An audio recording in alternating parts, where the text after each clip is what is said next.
Hello everybody and welcome back to another StarCraft replay. The name is Strawberry and I've got another game for you here on Purity and Industry. And over here in the top right hand corner we have the red Barcode Terran known as dash dash dash dash dash dash dash dash dash dash dash dash dash.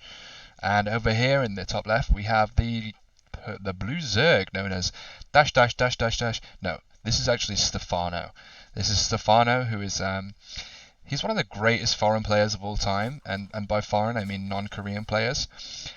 He's French, and he, in Heart of the Swarm, he showed a new meta for Zerg. Okay, so he kind of pioneered the idea of a fast third base for Zerg, lots of lings and infestors. That was his thing, and this became known as the Stephano build. And this was probably the first build that a non-Korean made that was adopted widely in the Korean meta game.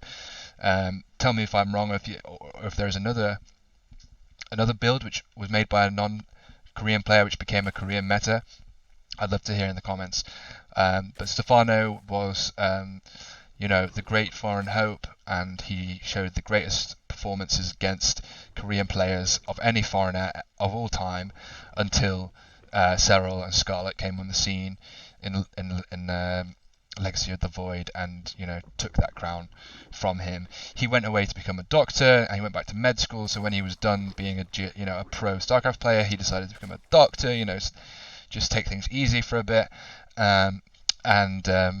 he's now back. He's now back in StarCraft. He's now practicing again, and he's going on the pro scene again. And I'm personally really excited. I'm a Zerg player. I love to see Stephano back in the game. I love to see his creative mind. I love to, if you're going to be a doctor, you need to be a smart guy. And if you need to be an innovative and creative pro player at StarCraft 2, you need to be a smart guy. And so, I'm always really excited to see what Stephano is going to bring. And I think he has a unique approach to the game. He doesn't just follow the meta. He does what he thinks is appropriate, and he often, as I already said, he has defined the meta in the past. So great to see him back, and I wish him all the luck in the future tournaments.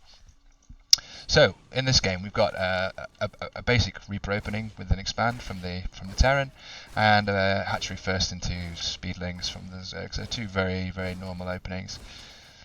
We're seeing the real standard opening. If you've ever played TVZ, this happens every single game. The Reaper gets out, he has a small window where he can do some damage, then the Queen comes out, and all things being even, the Zerg loses nothing, and the Reaper doesn't die. Yep. So did the Zerg lose a ling? No, still got 4 lings. So nothing lost so far. Yeah, 0, 0, 0, 0. And all just very standard and safe. So I'm really interested to see what the Terran's going to do. I play both Terran and Zerg, and I think I just absolutely love mech right now for Terran in all matchups, but especially in TVZ. I really think bio is off. Banelings are getting nerfed in the next patch, but I just think Zergling Ling Baneling is just too powerful right now against Terran, and I just do not understand why Terrans are still going bio. I don't know if they've ever heard of the old tanky boys, but they're pretty good against Zergling Baneling, and the Zerg doesn't really have a great response right now. It's not really well figured out. So I hope we see some mech coming out of the Terran. And we've got our first insight. We've got a fusion core. That means we're going to be seeing BCs, which means probably going into mech, because I don't know why you build a BC and then go into bio, but who knows. And then he's floating off the barracks so that he can get vision of the high ground, so he can kill the Overlord, which also indicates that he's not really interested in building barracks units. But again, you don't know. It seems that a lot of Terrans are really stubborn right now, and they just love the shooty boys, and they just only want to play with the shooty boys. And we'll see how it works out for him, or if he does go mech. Right now we've got just an incredibly normal opening, like nothing has really happened at all. Neither player has caused any damage to the other of any kind of significance. Stephano's getting his creep going. Just looking at his queen number. Yeah, so he's got a queen at every base, and then he's got 3 queens out here. Oh! Picks up a queen. Wow. He must have used the Reaper grenade to bounce it away from the other 2, and then isolate it. It's great play from dash dash dash dash dash dash dash dash. And Zergling's coming in, clear it out. Should get away with the Hellions. This is just free damage for the Terran, and just trying to keep the creep tombs down really is the main goal of this kind of harassment. If the Zerg creep gets too far, then it can be really difficult for Terran to play, because I mean Terran usually has to siege up around the edge of the creep and go in and start clearing creep. So if you can start here or start back here, it's going to make a big difference. So Stephano has gone up to 3-base saturation. We're seeing 2 evolution chambers with a roach upgrade. Ranged missile attacks. So that says to me roaches or hydras.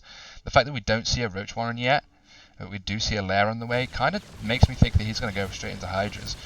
But it'll be interesting to see how he responds to the BC now that it's in his base.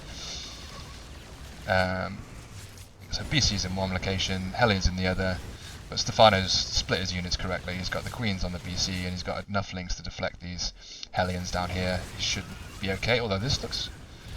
Can you dive in here? Can you dive in here? Yep. Look at the mad panic as Stephano... Oh, he builds an evolution chamber just to block the pathing of the Hellions, and it's absolutely genius. Oh, yes. Oh, it loses nothing. Just mining time, which, to be honest, you're fine about. Like, you know, I'd much rather lose that mining time than a single drone. So, great defense from Stephano. The battlecruiser sent back, licking its wounds. Did he even lose anything there? 3 workers. 3 workers. I mean, Zergs can lose 3 workers all day long, and you know he's still 10 workers ahead. And after that, you know, even more. Okay, so we do see a Hydra Den.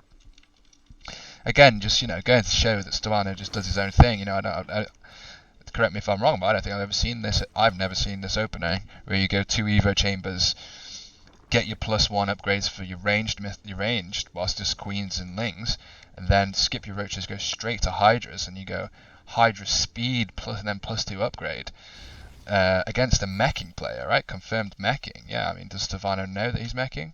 No.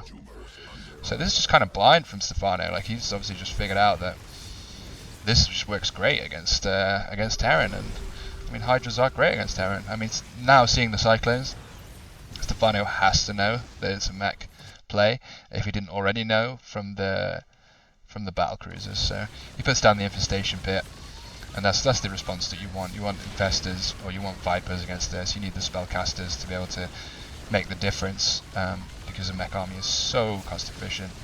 Takes a queen there, that's really nice. This is some great play, taking out quite a few workers and a queen, and just delaying it. Was the big queen train takes its time to get over. And still the battle mech ball, seeing what it can get done. You know, a 3rd battlecruiser comes in. This could get pretty hairy for the Zerg here. I don't know if he's got enough queens. Yeah, he's losing his queens. He lost a battlecruiser though. Oh my life. But yeah, I mean the Hydralisk is coming out, but I think he's going to lose both queens here. Yeah, and gets out. That's really, really punishing. How many queens did he lose there? Like 5 or 6 queens? That's a lot of time invested to get those out, and you're really going to miss them. You're really going to miss them. Now look at this BC. Just reigning supreme, and I mean he lost the BC, but he kept the other one. So they're going to be a persistent threat, and you're not going to have the queens. So really great pickups. So we see the Liberator, the Cyclone upgrade, as well as the Hellion upgrade, and +1/+1 for the mech as he starts to get siege tanks out. Ooh, Blue Flame is finished over here, and it's really coming into effect. Kills a few workers there, but frankly not very consequential. So we see a Lurker Den against a meching Terran. Stephano, you're my bae. I love that you're innovating. I love that you're changing things up. I mean, we have seen this a little bit. Dark showed a little bit of this in the GSL. You can focus down a planetary fortress really quickly with them, and you can hold space really well. But this is by far, this is far away from the conventional meta again for VVT. And Stephano just showing again that he does his own thing. He has his own way of playing, and he thinks about things in his own way, which I can hugely respect. Yeah, so this becomes a PF. So I'm putting a prediction down now that this PF is going to die to the lurkers. in a roughly 7 minutes, I'm going to say. Let's see what happens. So the Terran looks like he's going to move out for an attack. He's got quite a few siege tanks, 8 siege tanks. So he could definitely start pressuring the Zerg and just sort of setting up around the edge of this base or around the edge of the creep and just starting to make that Zerg sweat a little bit. Or maybe he's just going to take this base and wait for the max out. It is pretty scary to move out with a mech army before it is totally ready to fight. But I might have been tempted to just do a little push there, just to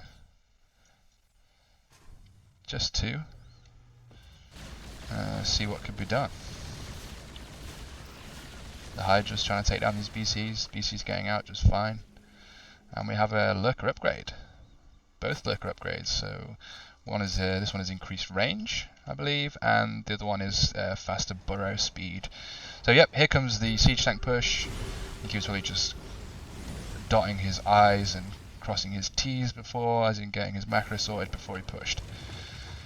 But here we go, let's see how effective these lurkers are. So he sets up 3 lurkers here as a kind of contain. But yeah, I mean, this is my anxiety, is that siege tanks outrange them. And you can just focus them down like that. Now, like, what is Stephano going to do against this?